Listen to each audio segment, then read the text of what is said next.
읽고 난 소감이 어떠세요? 오리무중. 저도 잘 모르겠어요. 뭔 소리인지. 근데 이거 아마도 그 건축이나 설계하는 분들은 어느 정도 이렇게 읽으면서도 머릿속에 입체적인 그림이 들어올 것 같아요. 그래서 저도 이제 요대로 그려가면서 또 참고 자료를 봐가면서 봤는데 알겠는데, 그래서 이해는 하겠는데, 야, 이거를 금요일 밤에 지쳐 찾아온 성도들에게 무슨 재간으로 이거 전달을 할 수 있을까? 아무리 수사력을 동원해도 이건 참 난제다라는 마음이 들더라고요. 그래도 성경은 사람의 지혜의 수단으로 전달되는 책이 아니고 성령께서 전달해 주시는 책이기 때문에 성령님께 의지해서 우리 피차 전하고 듣는 시간이 되었으면 좋겠어요. 자, 우선 15절을 보십시다. 한 절 한 절 풀어가는 게 제일 좋습니다. 너는 조각목으로 그랬어요. 자, 앞을 잠깐 보실까요? 조각목은 아카시아과 나무를 얘기합니다. 이런 생각 혹시 하지 않으셨어요? 이왕 솔로몬도 그렇게 성전 지을 때 레바논의 백향목을 찍어다 나르기 위해서 난리를 쳤는데 이왕 만드는 거 좀 좋은 나무로 하지. 이 조각목 나무를 실지 보면 키도 안 커요. 그리고 나무가 많이 굽어요. 이렇게. 그래서 옆으로 쭉 많이 퍼졌습니다. 이렇게 높질 않아요. 근데 하필 이런 나무로 어디서나 흔히 광야에서 만날 수 있는 나무로 성막을 지으라고 하셨을까? 우리의 모습이기 때문입니다. 다른 큰 이유가 없어요. 그저 광야에서 어디서나 돌멩이 굴러다니듯 흔히 만날 수 있는 그런 나무가 조각목이에요. 그러니까 이것은 무슨 어떤 대단한 나무가 아니에요. 그 백향목은 여러분 그림으로 몇 번 보셨죠? 그 레바논 해발 적어도 2000m 이상에서 자라는 나무인데 그 굵기가 어마어마합니다. 자, 그런데 제가 조각목 그림을 찾다가 그냥 못 찾고 내려왔는데 이 조각목 나무를 실지 보니까 그렇게 나무가 크지 않은 데다가 이 나무를 가지고 어느 크기를 만들려고 했는가 하면 잘 보세요.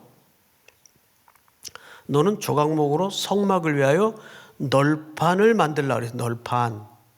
근데 각 판의 길이는 몇 규빗입니까? 네, 이게 높이를 얘기하는 거예요. 높이. 10규빗이면 5m예요. 5m. 그러면 상당히 높은 높이입니다. 사람이 뭐 키가 커야 1m 80이라고 해도 그 2배가 훨씬 넘는, 제 같은 키는 한 3배가 가까운 그런 정도 높이가 되겠네요. 굉장히 높은 높이란 말이에요. 그러면 이 높이와 넓이는 얼마예요? 한 규빗반이니까 이것은 한 70cm에서 75cm. 왜 이렇게 치수가 대충 설명이 될 수밖에 없는가 하면 항상 규빗은 이 손끝에서 팔꿈치를 한 규빗이라고 하는 거죠. 그래서 조금 정확치는 않고 융통성이 있는 치수입니다. 자, 그런데 70cm에서 75cm 넓이의 5m 널판을 만들라. 그랬으면 조각목의 나무의 성격과 모양새를 봐도 이건 한꺼번에 통짜로 나올 수가 없어요. 잘라서 붙이거나 어쨌든 해야 이 판넬이, 이 널빤지가 만들어질 수가 있습니다. 자, 그 다음 볼까요? 각 판의 길이는 10규빗이요, 너비는 한 규빗 반으로 하고 각 판의 두 촉씩 내어 서로 연결하게 하되 너는 성막 널판을 다 그와 같이 하라. 이게 무슨 얘기냐 하면 자, 여기를 한번 보세요. 이게 이제 그 널판지 한 조각이라고 합시다. 5m 널판지에 75cm라고 합시다. 그러면 촉이라는 것은 무슨 뜻인가 하면 돌기물이라는 뜻이에요. 돌기물. 이 밑에 이렇게 어떤 홈에 낄 수 있도록 돌기물을 만들어요. 두 개를. 그리고 이 밑에다가 나중에 이제 등장을 하는데 은받침대를 두 개를 놓도록 합니다. 그러면 널빤지 하나에 이 은받침대가 몇 개가 소용되겠습니까? 두 개씩. 한 개에 두 개씩. 이 돌기물이 두 개예요. 그림을 좀 한번 보십시다. 보고 얘기합시다. 이해가 되죠, 여러분? 그러니까 저 널빤지 하나에 돌기물이 두 개 저렇게 맞붙어. 그러니까 널빤지 하나에 은받침이 두 개라고 계산을 하면 정확합니다. 그럼 널빤지가 40개면 저 은받침이 몇 개가 되겠어요? 80개. 그럼 48개면 은받침대가 몇 개가 되겠어요? 96개. 놀랍게도 이 널빤지를 중심으로 성막의 모든 구조는 어마어마하게 과학적이고 정교하게 일정한 치수를 가지고 설계하도록 하나님이 하셨어요. 근데 왜 저렇게까지 하셨느냐? 저것뿐만이 아니에요. 모든 널빤지를 빈틈없이 이렇게 잇대어 붙이도록 했습니다. 왜 그렇게 했는가? 광야라는 곳은 수시로 돌풍이 불고 바람이 많은 곳입니다. 그래서 대충 성막을 만들었다가는 바람 한번 불면 다 날아가 버려요. 그래서 어떤 바람에도 이 성막이 제껴지거나 움직여지거나 훼손되지 않도록 하기 위해서 하나님의 지혜로 아주 공교히 성막의 설계를 설명합니다. 자, 조금 더 가서 보십시다. 18절. 너는 성막을 위하여 널판을 만들되 남쪽을 위하여 널판 몇 개를 만들어요? 예.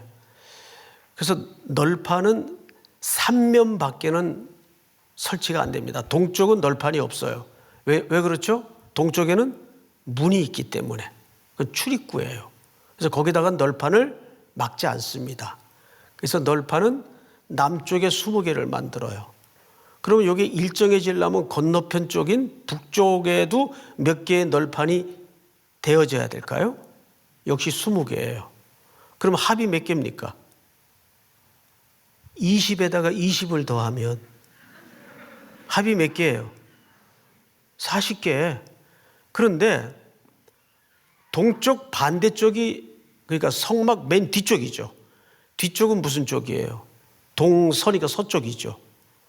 서쪽은 항상 지중해를 향하도록 돼 있어서 서쪽을 히브리 말로 얌마라 그래요. 야임마가 아니고 얌마. 이게 서쪽이에요. 왜? 그쪽은 그래서 얌마라는 뜻은 뭐냐면 바다로라는 뜻이에요. 바다로. 그러니까 그 위치의 배정과 설치 자체도 놀라워요. 엄청 정교해요. 이렇게 생각하면 됩니다. 여러분 계신 그 자리에서 지금 여러분 계신 자리가 동쪽이라고. 그래서 히브리 사람들은 항상 동쪽을 앞에 놓고 설명을 해요. 그럼 여러분들이 계신 그 자리에서 동쪽은 어느 쪽입니까? 이쪽이죠. 이쪽. 네. 그럼 저쪽은 무슨 쪽이 돼요? 서쪽이 되죠. 그러니까 서쪽은 입구 정반대 쪽이니까 성막 맨 뒤쪽이에요. 거기에는 널판을 몇 개 세우도록 되어 있는가 하면 6개 세우도록 되어 있어요. 그러면 합이 몇 개예요? 20에 6개면 합이 몇 개예요? 46개. 그런데 2개가 더 있어요. 그 서쪽 6개 널판을 세우고 모서리 부분 양쪽에 널판을 한 번 더 댑니다. 모서리 부분은 이어지는 부분이니까 그거를 튼튼하게 하기 위해서 일부러 모서리 쪽에 하나씩 더 대요. 그러면 2 더하기 6 더하기 20 더하기 20은 널판이 몇 개가 필요하다는 얘기가 될까요? 48개. 48개면 그 밑에마다 은받침대가 몇 개가 필요해요? 2개씩 받침대가 들어가니까 은받침대는 모두 몇 개예요? 96개. 어떻게 설명이 좀 충분합니까? 96개. 이렇게 생각하면 돼요.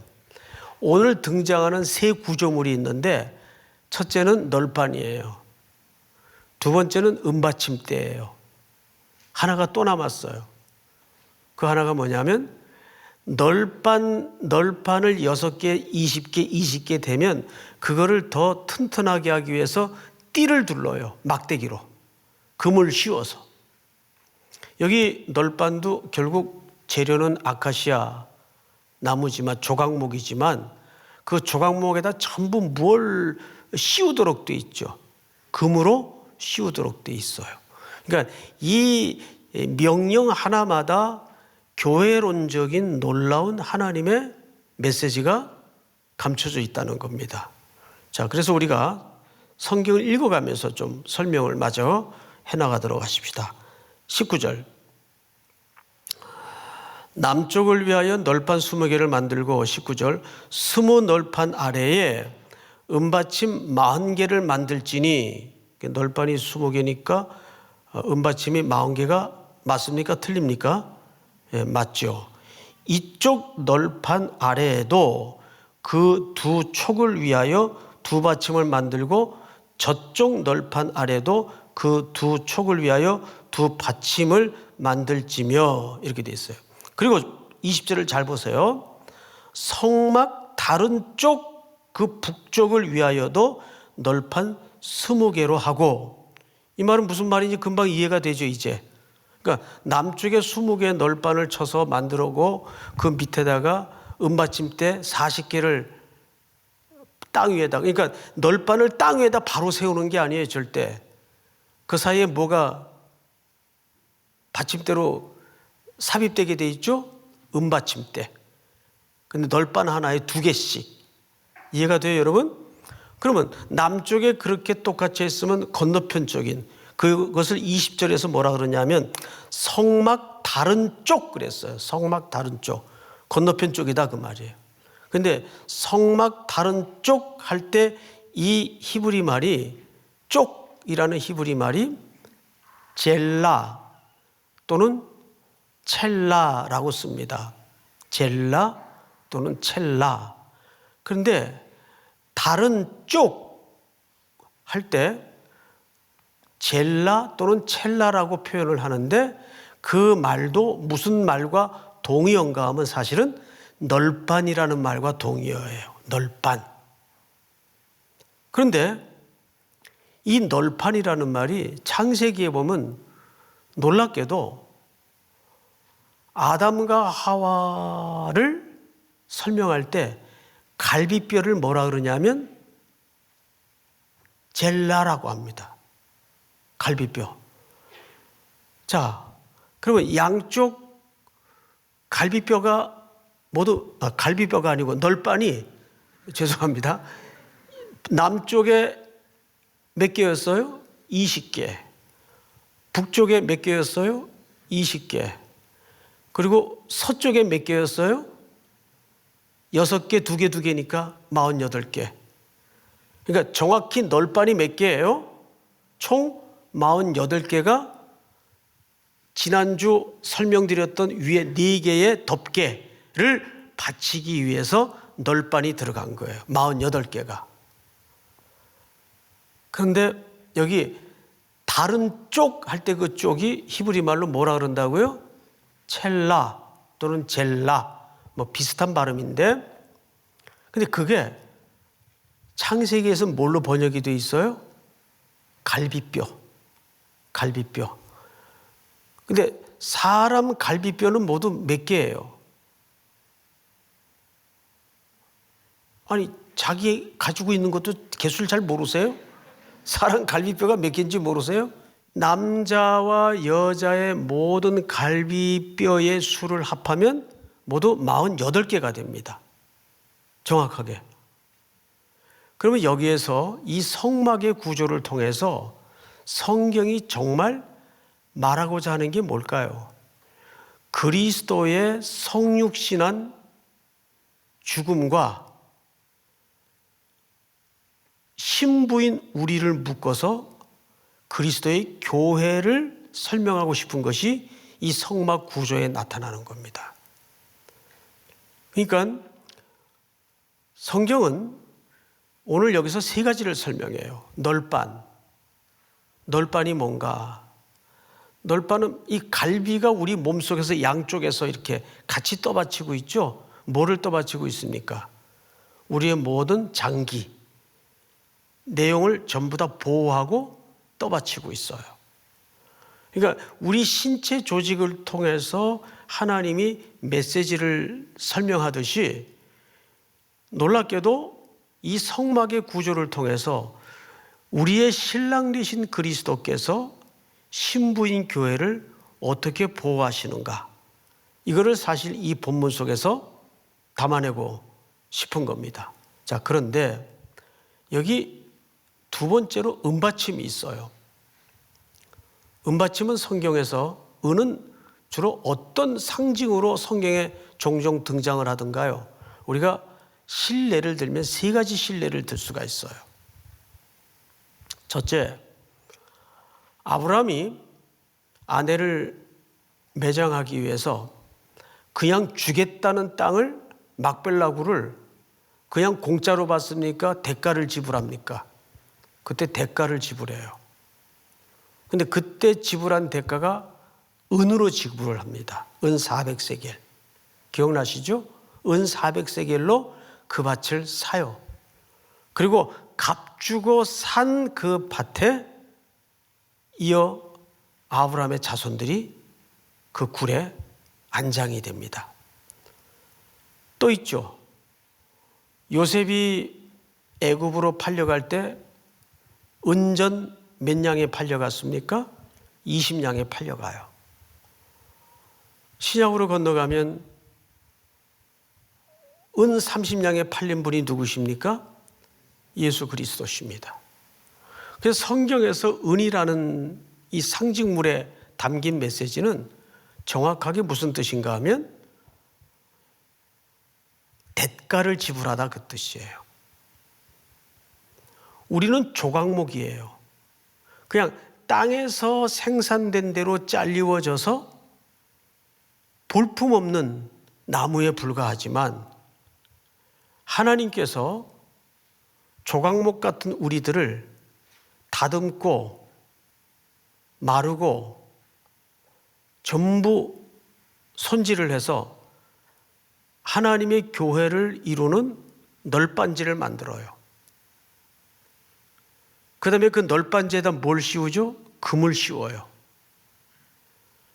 그런데 그것을 그냥 땅바닥에다가 그냥 꽂는 것이 아니라 예수 그리스도의 보혈의 대가가 지불된 은 위에다가 그 널빤지를 전부 두 촉씩 끼워서 48개를 구성합니다.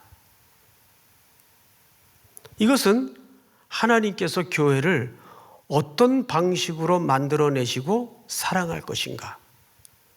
그래서 오늘 여기서는 신랑 되신 예수 그리스도와 신부인 교회가 장차 어떻게 한 몸을 이루는가를 이 널빤 조각의 구조와 은을 바치고자 하는 이 과정 속에서 설명하고 싶었던 겁니다.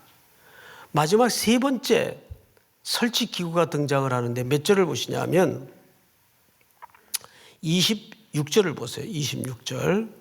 너는 조각목으로 띠를 만들지니 성막 이쪽 널판을 위하여 5개요, 성막 저쪽 널판을 위하여 5개요, 성막 뒤 곧 서쪽 널판을 위하여 5개며. 그러면 띠를 모두 몇 개를 만들어야 됩니까? 띠를 삼면에다가 사실상 전부 둘러야 돼요. 삼면에다가 동쪽만 빼놓고, 동쪽은 아예 널판을 대지 않았으니까 거기 입구니까. 그러면 과연 여기서 말하는 띠는 뭘 얘기하는가? 우리 성경 한 군데를 좀 읽어볼 테니까 같이 보도록 하십시다. 골로새서 3장을 한번 보십시다. 이 모든 것 위에 사랑을 더하라. 이는 온전하게 매는 뭐라 그랬죠? 띠니라. 온전하게 매는 띠니라. 그러니까 이 띠는 아무리 강력한 바람과 외부로부터의 침입에도 빈틈없이 이 장차 신부인 우리와 신랑인 그리스도가 한 몸을 이룰 교회를 예비적으로 상징하는 이 성막의 견고함을 설명하기 위해서 띠를 두르게 돼 있어요. 조각목으로 금을 씌운 띠를 두르게 되어 있습니다. 그 띠를 어떻게 두르는가를 한번 보십시다. 우리 그림을 좀 한번 볼까요? 예. 하나는 저렇게 관통을 하도록 되어 있습니다. 판과 판 사이를 중간에 관통을 하도록 되어 있고, 그 네 개의 돌기물이 눈에 보이시죠? 거기에다가 나머지 조각목으로 만들어 금을 씌운 나무 띠를 거기다 견고히 묶습니다. 그러면 아무리 강력한 바람이라도 이 성막의 구조를 비집거나 흔들 수가 없어요. 그런데 방금 우리가 읽어봤던 골로새서 3장을 보니까 다시 한번 성경을 좀 띄워주실까요? 이 모든 것에 뭘 더하라 그랬죠? 사랑을 더하라. 이는 온전하게 매는 뭐니라? 띠니라. 그러니까 이 띠는 영적으로 무엇을 상징합니까? 사랑. 사랑이 강력하면 어떤 환경적인 재앙과 재난에도 교회는 절대 어느 권력도 권세도 흔들 수가 없습니다. 근데 여기 또 하나 설명이 필요한데, 에베소서 4장을 좀 한번 보십시다. 우리 한번 같이 읽어볼까요? 시작. 평안에 매는 줄로 성령이 하나 되게 하신 것을 힘써 지키라. 평안에 매는 줄로 성령이 하나 되게 하신 것을 힘써 지키라. 그러니까 이 띠는 누가 하나 되게 하신 것을 상징하는 겁니까? 성령께서 교회에 교통하심으로 하나 되게 하신 것을 강력하게 지키는 힘의 근본이 된다, 그 말이에요. 그러니까 우리가 애써서 사랑하자, 하나 되자 한다고 하나 되는 게 아니라 성령께서 그것을 가능케 해주신다는 얘기예요. 또 하나의 개념이 있는데 믿음이에요. 이 띠는, 성경은 은은 대가를 상징했다면 금은 믿음을 상징해요. 그래서 이 띠가 갖는 세 가지 영적인 메시지는, 첫째는 믿음, 두 번째는 사랑, 세 번째는 뭐예요? 세 번째는 성령의 하나 되게 하시는 역사입니다. 믿습니까? 이것이 널빤을 두르게 한 성령의 역사입니다. 자, 그러면 이제 마저 성경을 좀 보십시다. 26절, 너는 조각목으로 띠를 만들지니 성막 이쪽 널판을 위하여 5개요, 성막 저쪽 널판을 위하여 5개요, 성막 뒤 곧 서쪽 널판을 위하여 5개며. 우리 28절 한번 같이 읽어볼까요? 시작. 널판 가운데에 있는 중간 띠는 이 끝에서 저 끝에 미치게 하고. 이 끝에서 저 끝에 미치게 한다는 말은 방금 널판과 널판 사이를 통과한 그 띠를 여러분 확인했죠? 그 얘기를 하는 겁니다. 그 다음에 29절을 제가 읽겠습니다. 그 널판들을 뭘로 싸도록 되어 있어요? 금으로 싸고 그 널판들의 띠를 꿰 금고리를 만들고 그 띠를 금으로 싸라. 너는 산에서 보인 양식대로 성막을 세울지니라. 이제 그 다음에는 이제 휘장 얘기가 나옵니다. 이제 휘장 얘기는 우리가 너무 많이 그동안 들어왔기 때문에 다시 이 출애굽기 순서에서 다루진 않겠지만, 오늘 우리는 세 가지 성막의 기구들을 또 조직들을 들었어요. 첫 번째 뭐예요? 널판. 널판은 총 몇 개로 구성되어 있다? 48개. 그걸 떠받치는 은받침은 그러니까 전부 몇 개인 것이 맞죠? 90 몇 개입니까? 6개. 96개인 게 맞아요. 자, 그런데 이 널판은 바로 예수 그리스도와 신부인 우리의 하나됨을 위하여 보호하시는 하나님의 은혜를 얘기하는 겁니다. 이 널판 자체가, 널판은 말 그대로 지성소 공간을 보호해요. 어떤 것도 외부로부터 함부로 들어오거나 또 위에 4겹으로 덮인 예수 그리스도를 각색의 모양으로 설명한 그 덮개가 무너지지 않도록 하기 위해서 널판을 설치하도록 되어 있습니다. 널판은 어떤 의미에서 오늘날 신랑이신 그리스도의 보호하심. 그런데 그 밑에 은은 무엇을 상징한다고요?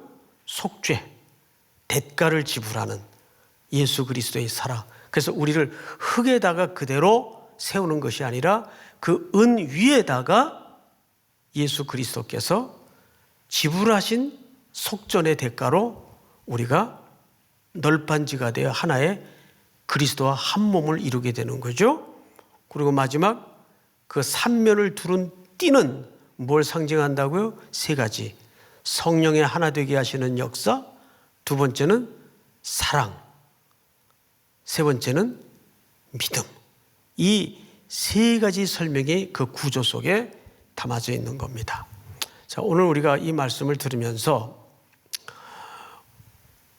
오묘하게도 성경의 모든 이야기는 결국 일관되게 누구를 지향하고 있죠? 예수 그리스도. 예수 그리스도께서 각 성도들과 교회를 어떻게 사랑하시는가. 이것을 이 성막의 기구와 구조와 수치를 통해서 오늘도 우리에게 설명하고 있는 겁니다. 오늘 그 하나님의 약속과 그 약속에 기초한 하나님의 일관성 있는 사랑 앞에 여러분들의 기도가 다시 한번 드려지고 또 그 언약에 여러분들의 간구가 기대어지는 은혜가 있기를 주님의 이름으로 축복합니다. 우리 너는 교회가 되어라. 우리 찬양 하나 같이 할까요? 어린 양의 피로 태어나 예수의 심장으로 숨쉬며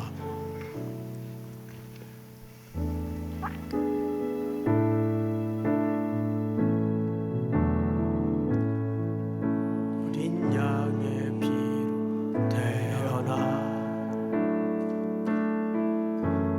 예수의 심장으로 숨쉬며 생명의 말씀으로 자라나 너는 존귀한 주님의 몸 그분의 마음과 시선으로 길 잃어버린 세대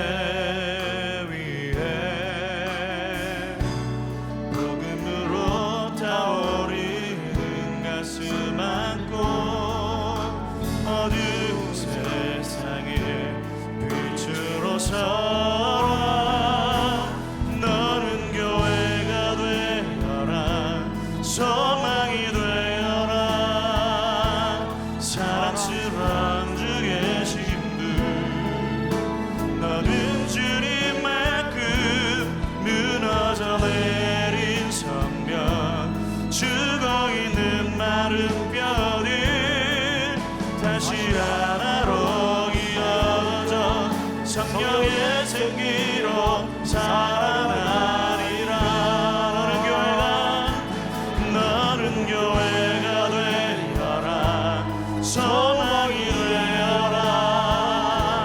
사랑스러운 주의 신분, 너는 주님의 그 무너져 내린 성면, 죽어 있는 마른 뼈를 다시 하나로 이어져 성령의 생기로 살아나리라. 너는 교회가 되어라. 소망이 되어라. 사랑스러운 주의 신분, 너는 주님의 그 무너져 내린 성벽, 죽어 있는 마른 뼈를 다시 하나로 이어져 성령의 생기로 살아나리라.